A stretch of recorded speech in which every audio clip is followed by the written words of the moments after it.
Merhaba, Merhaba, isminizi öğrenebilir miyiz? Mehdi Kadir. Etkinlik hakkında ne düşünüyorsunuz? Konseri şu ana kadar nasıl buldunuz? Konser şu ana kadar müthiş gidiyor bence. Çok yani 3 tel bağlamadan nasıl o kadar ses çıkardı hala şaşırıyorum. Yani Anadolu'da bayağı güzelmiş. Yani biz de Anadolu'dan geliyoruz da ama gitar gibi ses çıkıyor yani. Kendim de gitar çalıyorum. Çok hoşuma gidiyor. Peki, müziğin genel olarak toplum üzerindeki etkileri hakkında ne düşünüyorsunuz? Bugünkü konser çok dilli. Türkçe, Zazaca, Kürtçe şarkıların, türkülerin yer Evet. aldığı bir konser. Dili anlamadığım halde bile kulağa çok hoş geliyor. Enstrümanları dinliyorum ve gayet mutlu ediyor.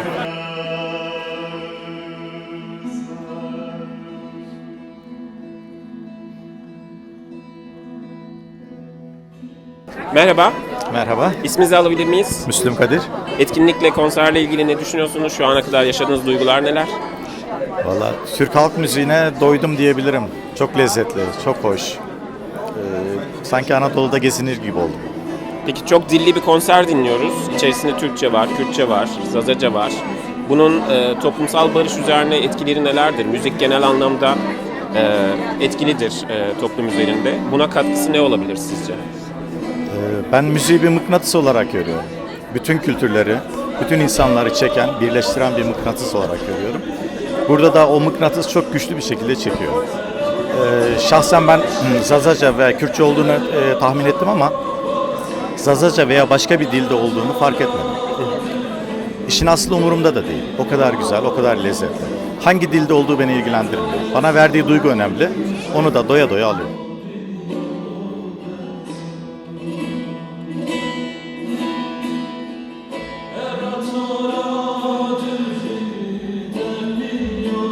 Gerçekten kaçınılmaması gereken bir konser.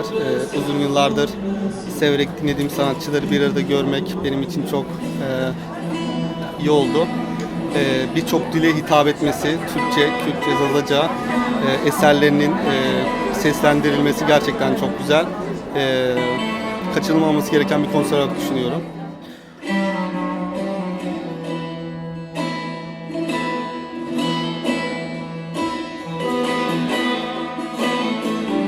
Merhaba, Merhaba, isminizi öğrenebilir miyiz? ismim Binali Özoğlu. Peki şu ana kadar konserde ne gibi düşünceler, ne gibi duygular yaşadınız? Şimdi ben çok uzun yıllardır Almanya'da yaşıyorum. Bu tür dinletilere gerçekten benim kuşakta gelenlerin ihtiyacı var. Çok duygulandım, çok güzel bir müzik yapıyorlar. Artı bir grup halinde ama ekosu o kadar şahane ki güzel, kulağa hoş geliyor. Çok güzel, tek kelimeyle çok güzel. Peki konser çok dilli. İçerisinde Türkçe var, Kürtçe var, Zazaca var. Evet. Adeta Anadolu mozaiğini sergiliyor burada. Doğru. Toplumsal barışa müziğin ne gibi katkısı olabilir sizce? Müziğin dili yok. Müziğin ve sanatın genel olarak. Evet, müziğin dili yok. Müzik gerçekten hani kulağa hoş gelen müzik güzeldir. Ben sadece Türkçe biliyorum. Yani o zikredilen dillerin sadece Türkçesini biliyorum. Fakat benim için çok önemli değil. Müziğin dili olmadığı için süper bir dinleti ortaya çıkıyor. Aynı zamanda multi bir kültür yani. Çoğaldıkça dil zenginleşiyor. Zenginleştikçe de güzelleşiyor. Yani tek kelimeyle harika.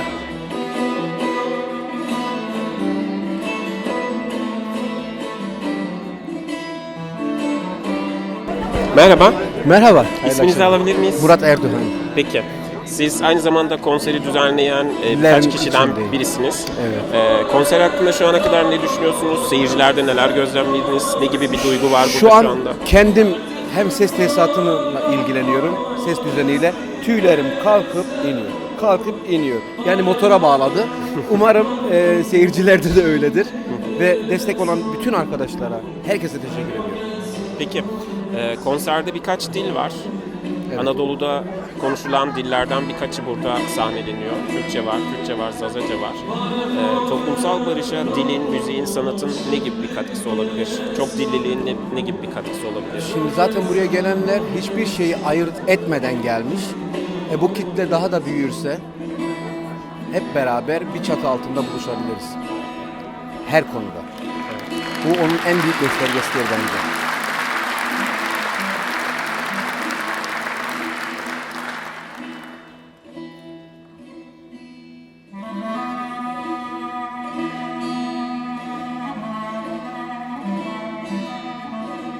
Merhaba, Merhaba, isminizi alabilir miyiz? Murat Yılmaz. Peki konser hakkında ne düşünüyorsunuz? Ne gibi duygular yaşadınız şu ana kadar? Bugün bu konserle alakalı şunu söyleyebilirim. Müziğin evrenselliğine, ruhuna, büyüsüne uygun, kaliteli bir müziği buraya getiren Özge ve Murat Erdoğan kardeşlerime çok teşekkür ediyorum.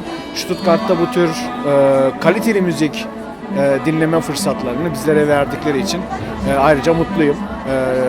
Ve konser çok güzel gidiyor. Peki konserde çok dillilik var. İçerisinde Türkçe var, Kürtçe var, Zazaca var, deyişler var, türküler var. Evet. Toplumsal barışa bugünlerde çok ihtiyacımız var. Kesinlikle. Sizce müziğin ve bu renkliliğin ne gibi bir katkısı olabilir toplumsal barışa, sanatın ayrıca? Ben müziğin ve dansın dini, dili, ırkı, siyaseti olduğunu düşünmüyorum. Ve bunun bir evrensel bir güç olduğunu düşünüyorum. İnsanların da müziğe ve dans olayına bu şekilde bakmalarını rica ediyorum. Tabii ki toplumsal bir barış şu anda ivedilikle ihtiyacımız olan bir durum. Umarım bir an önce gerçekleşir bu.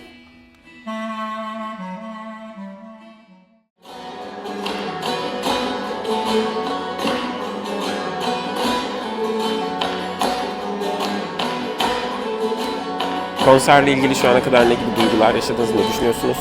Beklediğim gibi oldu. Aynen çok güzel. 4 üstad yani başka bir şey beklenmezdi. Peki konserde çok dillilik var. Bir nevi Anadolu'nun ne kadar renkli bir yer olduğunu görüyoruz. Aynen, Türkçenin, aynen, Kürtçenin, Zazaca'nın, aynen. deyişlerin, Hepsi bir türkülerin arada. seslendirildiği bir konserdeyiz şu anda. Toplumsal barışa da çok ihtiyacımız var. Sizce Aynen, tam dilin, en sanatın, güzel müziğin nasıl bir katkısı zamanında olabilir? Bu konserin olması çok hoşuma gitti. Yani biraz daha böyle bir bazı bir nasıl diyeyim ona, desenler sanki bir araya geliyor. Şu anki Türkiye'deki olayların biraz daha kalbimize şu an bu müzikle beraber daha bir güzellik katıyor. Ondan dolayı yani iyi ki kaçırmamışım, iyi ki gelebildim. Peki o zaman Türkiye'ye barış diliyoruz. Size de iyi akşamlar Çok diliyoruz. teşekkür Teşekkürler. ediyorum Barış, bütün dünyaya.